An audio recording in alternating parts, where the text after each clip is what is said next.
Hello. It is impossible to solve global poverty and world hunger as long as we remain under this fractional reserve banking system. And I'm going to explain why.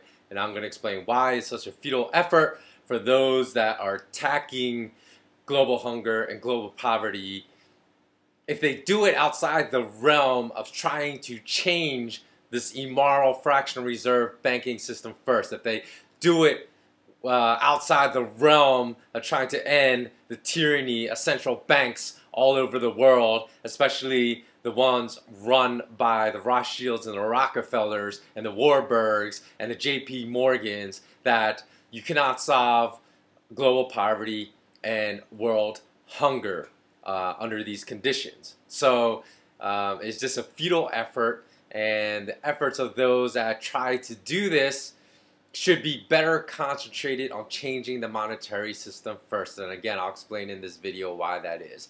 But the first thing I want to talk about is what often we know as the international definition of poverty, which is what the United Nations concentrates on, and they try to change the decrease of percent of people living on $1 a day or $2 a day. Those are the two most common metrics that haven't changed for decades. Now, why that is absolutely a moronic metric is because, number one, in a lot of these the developing parts of the world that are suffering in poverty, the cost of food has gone up by 60%, 75%, doubled in recent years. So how can you keep the metric the same? Because there is a currency war among the central banks to devalue all the world's major fiat currencies at the fastest pace possible to bankrupt all the world's citizens. So how can you keep the metric the same? It just shows you the United Nations' intentions are not pure, are not humanitarian, because they're using a metric and trying to fool people into saying that the poverty situations are getting better because there's less people living on $1 a day. That's irrelevant. What is relevant is actually the cost of living. So if it costs them, say, and I'm sure this is true, this is the case in a lot of places, if it costs them 60 cents out of that $1 a day they earn to buy food for their family, and now it costs them $1.20 a day to buy that same amount of food just several years later, well, $1 a day is not going to cut it. And even back then, say when they're spending 60% of their daily living wages or daily earning wages, or they're spending 75% of their daily earning wages on food, that is not poverty. That should basically be the definition of barely surviving. So to say that these people are just living in poverty, again, is a gross misrepresentation of their true plight. And I know there's a lot of people out there that have been misled by thinking the United Nations is this feel-good, we are the world organization that tries to help everyone in the world. But I don't believe that for a second. I believe the United Nations is an organization that was founded by rich Western nations to basically continue to exploit the poor developing countries for all their resources, their land, their minerals, their oil, etc. And it doesn't do anything to really help poor developing nations. Although on the surface, you may see directives and initiatives that look like they're there to help poor developing nations. Is basically all PR for basically their greater motives. So, one thing you can do is just go Google Catherine Bolkovac. And she was a whistleblower that basically found that United Nations workers, including companies that were operating, U.S. companies that were operating under the banner of the United Nations, were engaged in human sex trafficking in war-torn Bosnia, I believe it was. And after she exposed this, the United Nations executives at the very highest levels, including the Secretary General, covered it up because it would cause too many problems with the profitable and extremely lucrative defense contracts that companies under the banner of the United Nations had if you expose this problem with these same companies engaging in human sex trafficking. So that's just one thing to take a look at to really understand where the United Nations is coming from. So back to the main purpose of this video, and that is why do I say it's impossible to solve global, or actually not even to solve, it's impossible to make progress with the problems of global hunger and global poverty. And the reason I say it's impossible to make progress is because we have a monetary system that works against having people be able to escape poverty. So when you have a monetary system that is working against people being able to rise up out of poverty, it's not even like keeping that person in poverty running on a hamster wheel, like in a circle. It's more like they're running uphill all the time. So of course the progress is going to slow because there are never any even parts, and there are never any parts of the road, you know, in their journey that they're running downhill. It's always constantly uphill. So the progress is always slowing down. So why is that? That's because we have a system that's basically immoral, monetary system based upon fractional reserve banking, which means that money can be created out of thin air, it can be, and that monetary supply is unchecked. Is unchecked by anything. So the private banking families that run the private banks, aka the central banks in their own countries, basically have the power to inflate and deflate currencies at will. But for the most part, it's been constant inflation during all of our lifetimes. So, you know, when you say it's $1 a day, I'll just give you an example why that's such a stupid metric. Because it must be much higher than $1 a day if they were using this metric even 10 years ago or 20 years ago.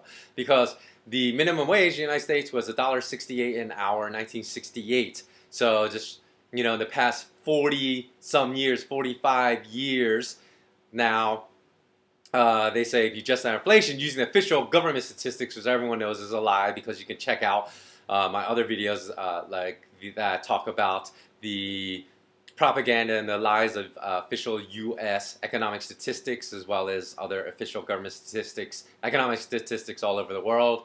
They're all lies and don't really reflect the true economic indicator that they're espousing to the masses and to the public through the mass media.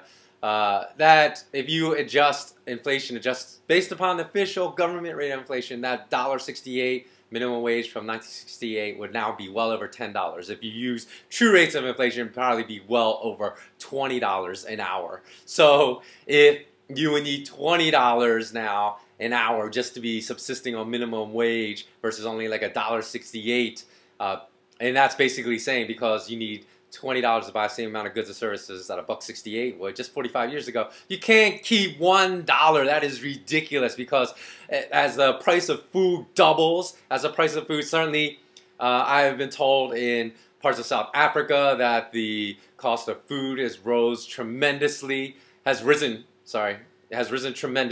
that you cannot keep the definition of this poverty level constant because of prices of food and prices of energy, utilities, prices of petrol that people need who are living in poverty to go to work, all increase, then you must adjust for that. By keeping it $1, you're saying, okay, then these people are living in poverty at $1 a year ago, but if they're still only making $1 a day, now they're in this utter abject devastation right now. Furthermore, as more and more countries move away from the dollar, it's just stupid to use that $1 a day metric because you really got to look at what the rates of inflation are to particular countries. So in India, you should say how many rupees do people really need to survive, not just like $1 a day.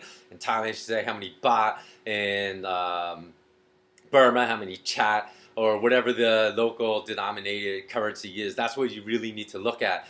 And if it is now you know, multiple times of that because of inflation, then that's what the metric should be.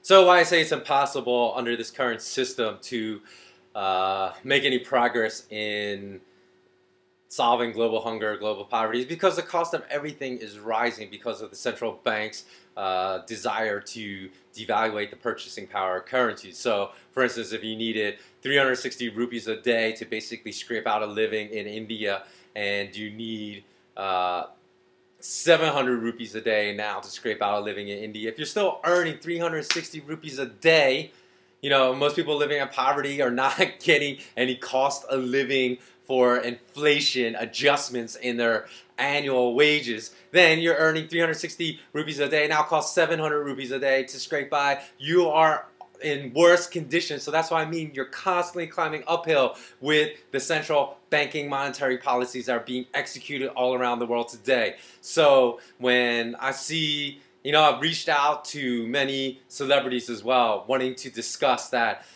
just giving money to people that are poor, instead of using your celebrity status and the platform you have to speak out against the banking system we have, is like, you know, it's like going to a country afflicted by war and just giving money for medicine to heal all the wounds. And you go back year after year and you see that it's a losing battle. You're running uphill because more and more people are coming in with wounds. And so maybe you can save one person, but, you know, their brother and their sister die of the wounds caused, you know, that they're coming into emergency centers, and you're not understanding why. Why are so many people coming in with massive internal hemorrhaging, with massive fractures, oblique fractures of their bones, and their legs blown off, and you don't take the time to look to see why that's happening. If you ever took the time to look and saw it was war, you say, okay, maybe it is better for me, instead of just giving money for medicine or money to pay doctors' salaries because we're